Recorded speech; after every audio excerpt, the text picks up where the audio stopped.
ಗೃಹಲಕ್ಷ್ಮಿ ಯೋಜನೆಗೆ ನೀಡೋದಕ್ಕೆ ಹಣ ಇಲ್ವಾ? ರಾಜ್ಯ ಸರ್ಕಾರದ ಬಳಿ ಹಣ ಇಲ್ಲದೆ ಖಜಾನೆ ಬರಿದಾಗಿದೆಯಾ ಹಾಗಿದ್ರೆ ಗೃಹಲಕ್ಷ್ಮಿ ಯೋಜನೆಯ ವಿಚಾರವಾಗಿ ಅನ್ನುವಂತ ಒಂದು ಪ್ರಶ್ನೆ ಸದ್ಯಕ್ಕೆ ಕಾಡ್ತಾ ಇದೆ.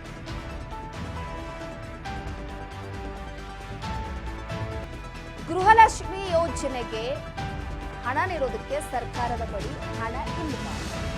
ಹಣ ಇಲ್ಲ ಅಂತ ಒಪ್ಪಿಕೊಂಡ್ರ ಸಚಿವೆ ಲಕ್ಷ್ಮಿ ಹೆಬ್ಬಾಳ್ಕರ್ ಹಣ ಇಲ್ಲ ಅಂತ ಒಪ್ಕೊಂಡಿದ್ದಾರ?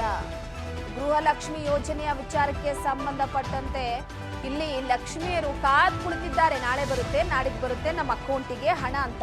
ಆದರೆ ಈಗ ಗೃಹಲಕ್ಷ್ಮಿಗೆ ಹಣ ನೀಡೋದಕ್ಕೆ ಹಣನೇ ಇಲ್ಲ. ಸಚಿವೆ ಲಕ್ಷ್ಮಿ ಹೆಬ್ಬಾಳ್ಕರ್ ಇಲ್ಲಿ ಒಪ್ಕೊಂಡ್ರ ಹಾಗಿದ್ರೆ ಸರ್ಕಾರದ ಬಳಿ ಹಣ ಇಲ್ಲ ಅಂತ ತೇಲಿಸ್ತಾ ಇದ್ರು ಹೇಳಿಕೆಗಳನ್ನ ಕೊಟ್ಟಿ. ಇಲ್ಲ, ಟೆಕ್ನಿಕಲ್ ಇಶ್ಯೂ ಇದೆ, ಹಣವನ್ನ ಹಾಕ್ತೀವಿ ನಾವು. ಸದ್ಯದ ಮಟ್ಟಿಗೆ ಸ್ವಲ್ಪ ಟೆಕ್ನಿಕಲ್ ಇಶ್ಯೂ ಇರುವಂತ ಹಿನ್ನೆಲೆಯಲ್ಲಿ ಗೃಹಲಕ್ಷ್ಮಿ ಹಣವನ್ನ ಹಾಕೋದಕ್ಕೆ ಆಗ್ತಾ ಇಲ್ಲ. ಎಲ್ಲರ ಖಾತೆಗೂ ಕೂಡ ಹಣವನ್ನ ಹಾಕ್ತೀವಿ ಅಂತ ಒಂದು ಕಡೆ ಹೇಳಿಕೆಯನ್ನ ಕೊಟ್ಟಿದ್ರು. ಯೋಜನೆಯ 1 ತಿಂಗಳ ಹಣ ಪಾವತಿಯಾಗಿರುವಂತದ್ದು, ಇನ್ನೂ ಕೂಡ ಇನ್ನೆರಡು ತಿಂಗಳ ಹಣ ಬಾಕಿ ಉಳಿಸ್ಕೊಂಡಿದೆ ಸರ್ಕಾರ. ಈಗ ಹಾಕ್ತೀವಿ, ನಾಳೆ ಹಾಕ್ತೀವಿ ಅಂತ ಹೇಳಿಕೆ ಕೊಡ್ತಾ ಇದೆ. ಗೃಹಲಕ್ಷ್ಮಿ ಯೋಜನೆಯ 1 ತಿಂಗಳ ಹಣವನ್ನ ಪಾವತಿ ಮಾಡಿರುವಂತದ್ದು ಅಷ್ಟೇ. ಕೆಲವೊಬ್ಬರಿಗೆ 1 ತಿಂಗಳ ಹಣನೂ ಕೂಡ ಬಂದಿಲ್ಲ. ಇನ್ನು ಆಯಾ ಕಂತಿನ ಹಣವನ್ನ ನಮ್ಮ ಇಲಾಖೆ ನೀಡಬೇಕು ಇಲಾಖೆಗೆ. ಸೊ ಈ ಹಿನ್ನೆಲೆಯಲ್ಲಿ ಹಣಕಾಸು ಇಲಾಖೆ ನಮ್ಮ ಇಲಾಖೆಗೆ ನೀಡಬೇಕು ಅನ್ನುವಂತ ವಿಚಾರವನ್ನ ಇಲ್ಲಿ ಹೇಳಿರುವಂತದ್ದು. ಎಸ್, ಪ್ರಮುಖವಾಗಿ ಒಂದು ಕಡೆ ಈಗಾಗಲೇ ಸದ್ಯದ ಮಟ್ಟಿಗೆ ಈ ಗೃಹಲಕ್ಷ್ಮಿ ಹಣದ ವಿಚಾರಕ್ಕೆ ಸಂಬಂಧಪಟ್ಟಂತೆ ಈ ಯೋಜನೆಯ 1 ತಿಂಗಳ ಹಣ ಪಾವತಿಯಾಗಿದೆ, ಇನ್ನೆರಡು ತಿಂಗಳ ಹಣ ಬಾಕಿ ಉಳಿದಿದೆ. ಇದನ್ನ ಸರ್ಕಾರ ಇನ್ನೂ ಬಾಕಿ ಉಳಿಸ್ಕೊಂಡಿದೆ.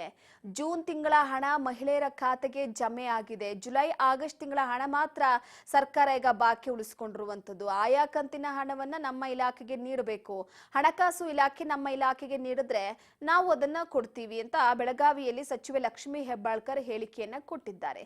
ನಮ್ಮ ಇಲಾಖೆಗೆ ಹಣ ನೀಡಿದ್ರೆ ನಮಗೂ ಕೂಡ ಜನರಿಗೆ ಹಣ ಹಾಕೋದಕ್ಕೆ ಸಮಯ ಸಿಗುತ್ತೆ. ಈ ಬಗ್ಗೆ ಮುಖ್ಯಮಂತ್ರಿಗಳ ಗಮನಕ್ಕೆ ತಂದಿದ್ದೇವೆ, ಹಣ ಕೊಡುವುದಾಗಿ ಸಿಎಂ ಸಿದ್ದರಾಮಯ್ಯನವರು ಹೇಳಿದ್ದಾರೆ. ಸೊ ಹಣ ಕೊಟ್ಟ ನಂತರ ನಾವು ಎಲ್ಲರ ಖಾತೆಗೂ ಕೂಡ ಹಣವನ್ನ ಜಮೆ ಮಾಡ್ತೀವಿ ಎನ್ನುವ ಮುಖಾಂತರವಾಗಿ ಲಕ್ಷ್ಮಿ ಹೆಬ್ಬಾಳ್ಕರ್ ಹೇಳಿಕೆಯನ್ನ ಕೊಟ್ಟಿರುವಂತದ್ದು. ಇಲ್ಲಿವರೆಗೂ ಕೂಡ ಹಾಗಾದ್ರೆ ಜನರ ಕಣ್ಣಿಗೆ ಒಂದ್ ರೀತಿ ಮಣ್ಣೆರಚುವ ಕೆಲಸ.